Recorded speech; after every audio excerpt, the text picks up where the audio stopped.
Hi, everyone. My name is Maya Grossman. I am a marketing advisor. In the last year, I've been working with companies to really help them put together their marketing team, their marketing strategy so that they can grow and scale. And I've been doing marketing for more than 15 years. I was a marketing executive, worked for companies like Microsoft and Google. But today I want to talk to you about my experiences working for an early stage startup and really understanding how product marketing and understanding your customer can really help you grow and scale. So let's just jump into it. Let me share my screen with you and we can get into it. Perfect. Let's just move this over here so that we can present. Okay, so as I mentioned, I want to talk to you today about my experience working for an early stage startup called Kolu. And Kolu was a digital wallet app. And what that means is that we were working with SMBs to allow them to accept mobile payments without having to buy expensive hardware and kind of changing their point of sale. And on the other hand, we were also responsible for recruiting the end consumers who were using the app because we were building this marketplace and we wanted to make sure that our SMBs had customers who were willing to pay using their phone. And this was a really interesting experience. I joined as the first marketing hire and I had to build marketing from the ground up. And one of the first lessons that I learned is that you can't assume anything. You really have to validate. You can't rely on your gut feeling or something that you learned during your previous job. You really have to validate, to get data, to get information to make sure that your assumptions are correct. Otherwise, you're basically driving with your eyes closed. So every time I join a new company, I start by performing an audit, kind of going back, seeing all the data, all the information that we have to make sure that it's not just based on ideas and assumptions, but rather on actual information. And when I joined Kolu early on, we didn't really have that data. We weren't collecting enough data about our customers, so it was pretty challenging to know who our customers were. And there were all these assumptions, so I remember early on talking to the founding team, interviewing the product team, the sales team, even some of the engineers. And there were a lot of assumptions and ideas, but no one really had data. So we thought our customers were predominantly male. We thought they were probably younger in age and potentially tech savvy. But I didn't have that information, so I wanted to validate it. And all I did is I put together a survey, super simple, Google Forms, and sent it out to our entire database. At the time, that was about 5,000 people. And within a week, I had about 100 submissions. And surprise, surprise, we were talking to a completely different audience. Our audience was actually split evenly between men and women. And our biggest age bracket was actually 30 and above, which was completely the opposite of what we imagined. And understanding that we have a very different audience than what we assumed was groundbreaking, because now we could tell a different story. We can change our means of communications. We can think about other channels, and we're going to be able to deliver a different type of value because those customers wanted something else out of our application. So it was super important that we understood who they were. But demographics are not enough. You also want some qualitative information. You want to be able to talk to customers and really get their point of view. There's something so unique that happens when you let customers speak their mind. And just to give you an example, when you go through the process of interviews, and I have to be honest, it was really challenging for me. It was a little bit embarrassing to randomly reach out to people, sometimes through text, and say, hey, do you want to meet me at a Starbucks so we can have a conversation about this company whose product you're using? And I had to get used to it. It kind of felt like going through online dating all over again. But once I kind of got through that challenge, it became an amazing process. We learned so much. And what I wanted to emphasize here is that when you go through that process of asking questions, you have to be careful not to get your customers biased. You have to be careful not to put words in their mouth or kind of lead with your own assumptions. You have to start with a blank canvas and make sure that you give them the opportunity to say what they want to say. And just to give you an example, we constantly used mobile payment as a way to explain what we were doing, but customers were continuously using digital wallet and not mobile payments. And we could only figure that out by not feeding them mobile payment when we started the conversation. So just think about it when you talk to your customers and make sure that you give them enough time to share their ideas and their thoughts before you actually dive into what you care about from a business perspective.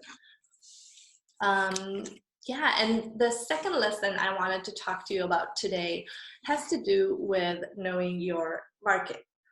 And I know it sounds so obvious, but you will not believe how many people actually skip this step because they kind of know it, they've been in the industry, they know what's happening, but they don't really take the time to reevaluate what's happening right now.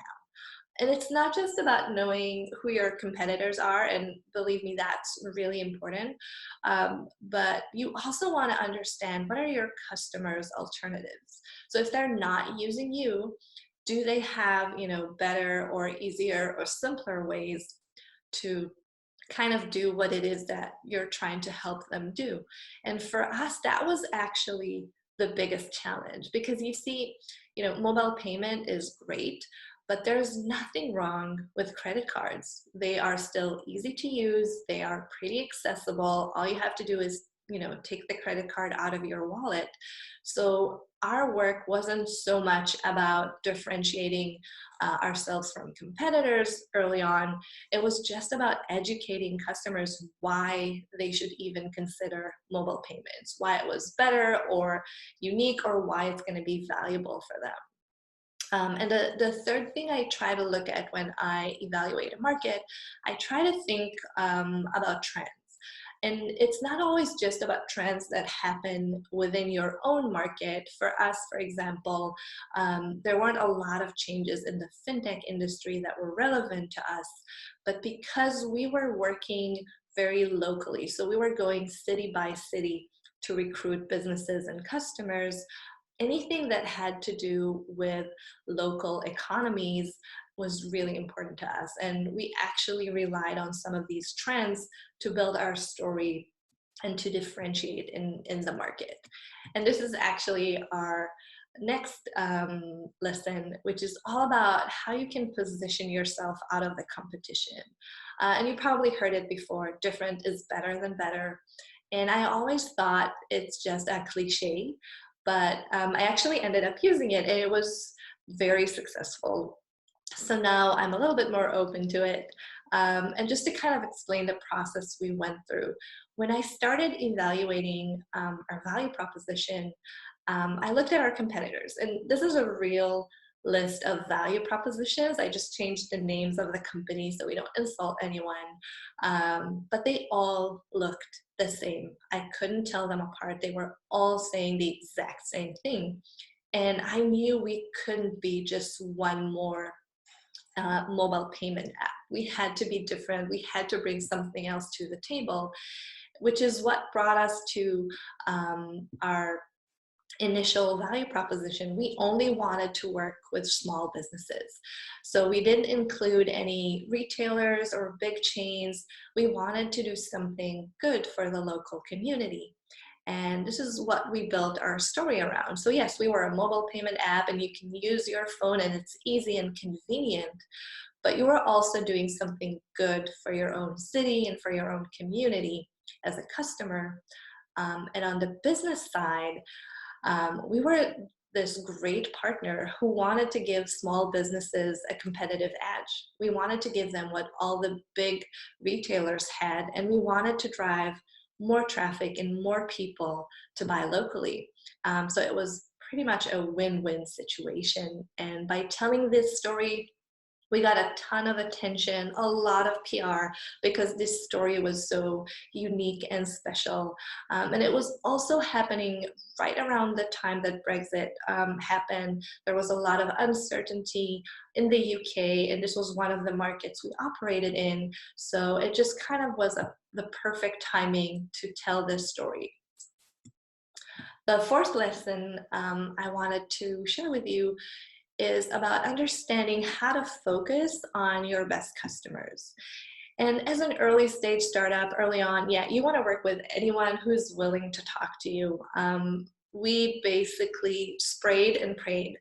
But after a while, when you start working with customers, when you have a nice database, a pool of customers, you really need to try and understand who are your best customers, who are your kind of money makers, the ones that actually drive revenue, because not all businesses are created the same.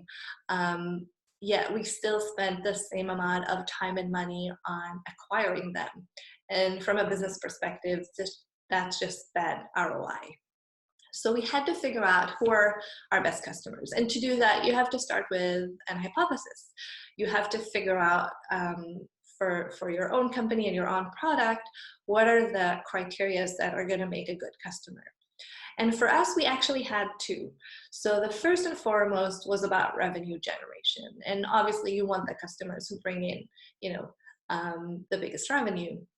But for us, we also had a second criteria that was really important. And that was around acquiring and retaining end consumers. Because you see, business owners, every time that someone would walk into their store, they would actually convince them to download the app and become a customer. So they were driving a big portion of our marketplace. So when we looked at best customers, it wasn't just about revenue, but it was also about how much they were helping us increase our overall community. And once we had those two criteria, we had to go back to our database and actually rank our customers. But we didn't have the information about driving registration. We never thought we had to track that data. So we had to get really creative. So here's what we did. I was working with the product team. We didn't really have a data scientist, so we just had to kind of wing it and make it work. We were working with a software called Mixpanel. This is where all our data was, and we had to play with it to find the information that we needed. What we decided to do, we looked at customers who downloaded the app and made a purchase within a 10-minute time frame. And every time we could do that, we attributed that customer to the store where the purchase was made. It's not accurate, but it was close enough that we could get that information without starting to track it from scratch. So once we had that information, we ranked our entire customer database, and we started focusing on the top 30%. And because we didn't really have any fancy tools, it was basically about looking at the data and trying to figure out what do those companies have in common. And it wasn't size. Some of them were bigger, some of them were smaller. It wasn't employee count. It wasn't their location. Some of them were, in the center of the city. Some of them were in the suburbs. So we kind of wrecked our heads with it for a while.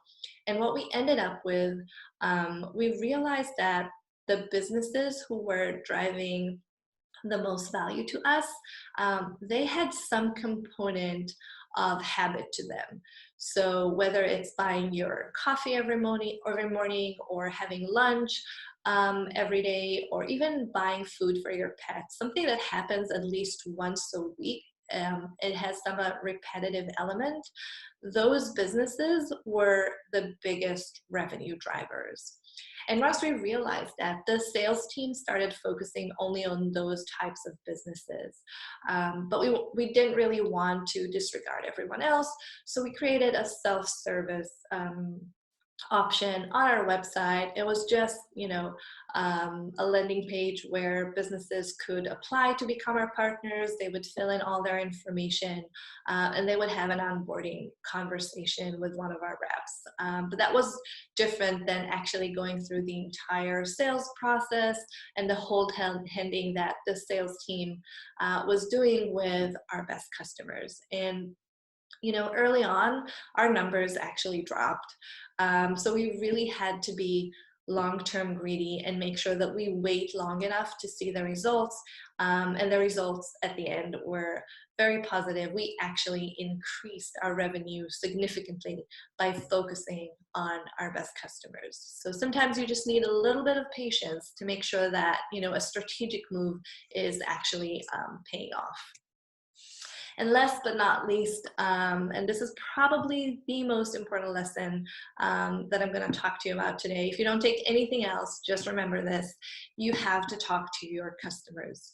And I know it is so much easier to rely on emails or surveys than actually meeting people in person, but you're going to miss out on so much if you don't do this.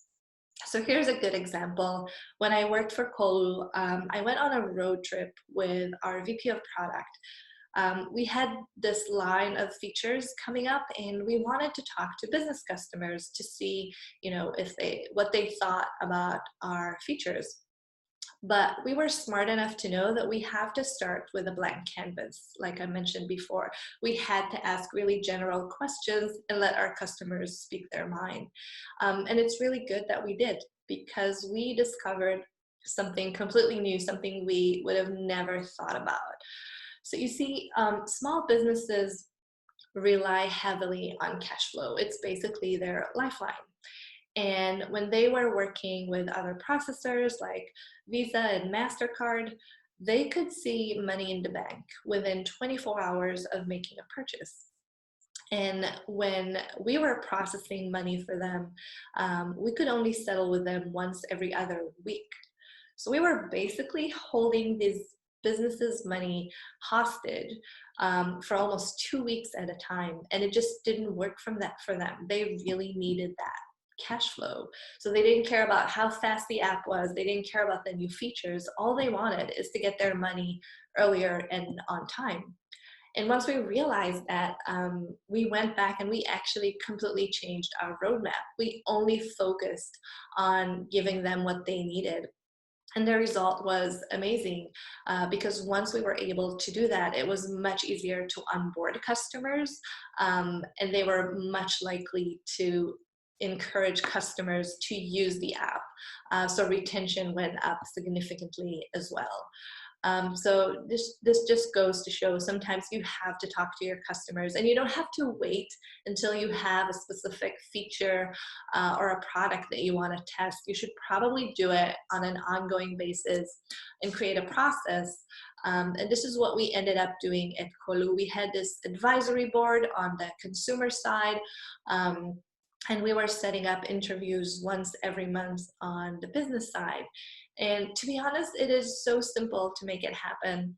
We just wrote this really nice email that invited our customers to become beta testers, to become part of our community where they could see features before they go out, they can share feedback, and they can really help us shape the product. And all they had to do is maybe spend an hour with us every now and then. And we got a ton of people who wanted to participate. We put them in a Google group, and then every month when we wanted to have a session, we will just shoot out an email to everyone and tell them, this is the time and place, can you make it? And we would end up with like 10 or 15 people actually coming over and having a conversation with us. And throughout, the entire time that we did this, I'm sure we came across amazing insights. And it was also super helpful every time that we wanted to really shape a new product or a new feature. It was super helpful to get feedback from customers directly. So to be honest, this is probably the best growth hack that I know, just talking to your customers and, more importantly, listening to them and then taking action. Because if you don't actually do something with those insights, it doesn't really have impact on your company. And our conversations with customers were probably the biggest drivers of growth for Kolu early on. So yeah, just make sure that you talk to your customers on a regular basis. Yeah, and that's pretty much it. Thank you so much for spending time with me. I hope this was useful. I know a lot of those lessons are pretty basic, but sometimes you really have to make sure that you focus on what matters and validating your assumptions, understanding your market so you can position yourself better, and talking to customers. Those are probably the biggest lessons, and they apply to smaller startups as well as bigger companies. And sometimes you just have to remember that basic could be really important. So thank you so much again. Feel free to stay in touch and shoot me an email if you want to talk about anything. I'm always happy to talk about marketing. Thank you.